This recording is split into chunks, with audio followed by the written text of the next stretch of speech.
আসসালামু আলাইকুম বন্ধুরা, সবাই কেমন আছেন? ভালো আছেন? আশা করি সবাই ভালো আছেন। অনেকে এই ভুলটা করে দেখেন দেখেন অনেকে কি করে, সিম অপারেটরের যে অ্যাপস গুলো থাকে, যেমন মাইরবি, যেমন এরকম মাইরবি মাইরবি মাইবিএল, এরকম অ্যাপস গুলো আছে। ওইগুলোতে কি করে, আপনার অফার চেক করার পর ডাইরেক্ট মোবাইলে রিচার্জ করে ফেলে। মোবাইল রিচার্জ করার ফলে ডাইরেক্ট কি হয়, ওই টাকাটা, যে উনি যে সম্ভাব্য অফারটা চেয়েছেন ওইটা পান না, এবং টাকাটা পুরোটাই বিফলে যায়। তাহলে আপনারা সঠিক পদ্ধতিতে অফার চেক করে এমবি নিতে হলে কি করতে হবে, আসুন দেখে নিন। প্রথমেই আপনি মাই বিএল বা বাংলালিংক অ্যাপস থেকে যদি অফার নিতে চান, তাহলে আপনার আপনার অ্যাপসে, মাই বিএল অ্যাপসে ক্লিক করতে হবে। এই যে ক্লিক করলাম, ক্লিক করার পরে এই যে দেখুন, আমি আমার মাই বিএল অ্যাপসে চলে আসলাম। এরপরে কি করতে হবে আপনার, এই যে আপনি অফার চেক করার জন্য অনেকে কি করে, ইন্টারনেটে ক্লিক করে।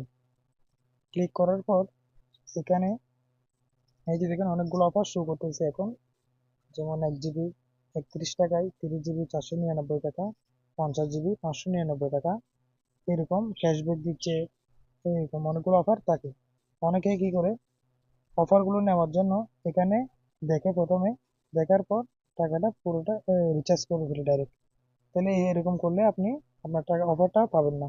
তাহলে আপনার অফারটা পেতে হলে আপনার মাই বিএল অ্যাপস থেকেই নিতে হবে। মাই বিএল অ্যাপসে আসার পর, ধরুন আমি 45 জিবি 749 টাকা, 180 টাকা ক্যাশব্যাক আছে, এই অফারটা আমি নিতে চাচ্ছি। তাহলে আমাকে কি করতে হবে, প্রথমে দেখুন, এটাতে আমি ক্লিক করলাম। ক্লিক করার পরে এখানে লেখা আছে যে 45 GB 60 GB 15 GB bonus included, সাথে 15 জিবি বোনাস আছে। এটাতে 180 টাকা ক্যাশব্যাক দিবে, কিন্তু এই অ্যাপ থেকেই রিচার্জ করে নিতে হবে। তাহলে আপনাকে প্রথমে কি করতে হবে, বাই উইথ রিচার্জ, এটাতে ক্লিক করা থাকবে, এটাতে ক্লিক করে নেবেন। এরপরে আপনার আপনার 180 টাকা যদি ক্যাশব্যাক দেয়, ওইটা আপনার 749 টাকাটাকে কেটে নিয়ে আপনার টাকা পে করতে হবে টোটাল 569 টাকা। তাহলে আপনি কি করবেন, প্রথমে আপনার বিকাশ অ্যাপস বা নগদ উপায়, যার যেটা আছে ওইটাতে আপনি টাকা ক্যাশ ইন করে নেবেন।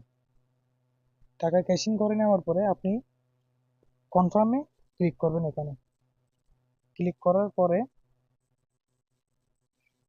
এই যে দেখুন, আপনি এখানে কার্ড থাকলে কার্ড থেকে, আর যদি আপনি যেহেতু বিকাশ বা নগদ নগদ বা রকেটে আপনি টাকাটা ক্যাশ ইন করে নেবেন, সেহেতু আপনি মোবাইলে ক্লিক করবেন। এখানে মোবাইল ক্লিক করার পর আপনি বিকাশ হলে বিকাশ, নগদ হলে নগদ, রকেট হলে রকেট, উপায় হলে উপায়, এখান থেকে সিলেক্ট করে নেবেন।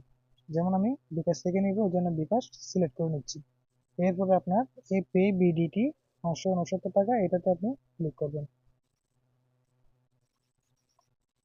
ক্লিক করার পর আপনি যে বিকাশ নাম্বারের টাকাটা আপনি অ্যাড করে ক্যাশ ইন করেছেন, ওই বিকাশ নাম্বারের, বিকাশ অ্যাকাউন্টের নাম্বারটা এখানে দিয়ে দিবেন। যেমন আমি আমারটা দিচ্ছি। দেওয়ার পরে কনফার্মে ক্লিক করবেন। ক্লিক করার পরে আপনার একটা বিকাশ, ওই বিকাশ অ্যাকাউন্টে একটা ওটিপি আসবে, ভেরিফিকেশন কোড। তো ভেরিফিকেশন কোডটা এখানে কপি করে পেস্ট করে নেবেন। পেস্ট করার পরে আবারও এই যে কনফার্ম লেখা আছে, কনফার্মে ক্লিক করবেন। ক্লিক করার পর আপনার বিকাশ অ্যাকাউন্টের যে পিন নাম্বারটি রয়েছে ওইটি দিবেন। ওইটি দেওয়ার পরে আবার আপনি কনফার্মে ক্লিক করবেন। ক্লিক করার পর আপনার টাকাটা এখান থেকে ডাইরেক্ট কি করবে, বিকাশ থেকে কেটে নিয়ে মোবাইলে রিচার্জ হয়ে যাবে। রিচার্জ হওয়া যাবে, আপনার সম্ভাব্য অফারটি আপনি পেয়ে যাবেন। তাহলে আমার এখানে এখন বিকাশ অ্যাকাউন্টে টাকা নেই, এই জন্য এখানে insufficient balance, please contact bKash customer service, এটা লেখা উঠেছে। যেহেতু আপনার অ্যাকাউন্টে টাকাটা থাকবে, তাহলে আপনারটা এরকম দেখাবে না, সাকসেসফুলি দেখাবে। আপনার সম্ভাব্য অফারটুকু আপনি পেয়ে যাবেন। এভাবে সঠিক পদ্ধতিতে টাকা রিচার্জ করে অফার দেখে অফার নেওয়ার জন্য, যে অপারেটর থেকে নেবেন অপারেটরে ঢুকে, তারপর রিচার্জ করে, তারপর এখান থেকে কিনবেন। তাহলে আপনি যে অফারটি চেয়েছেন ওইটাই পাবেন। যদি আপনি ডাইরেক্ট রিচার্জ করে ফেলেন, তাহলে আপনার টাকাটা পুরোটাই বিফলে যাবে। আশা করি বুঝতে পেরেছেন। আসসালামু আলাইকুম।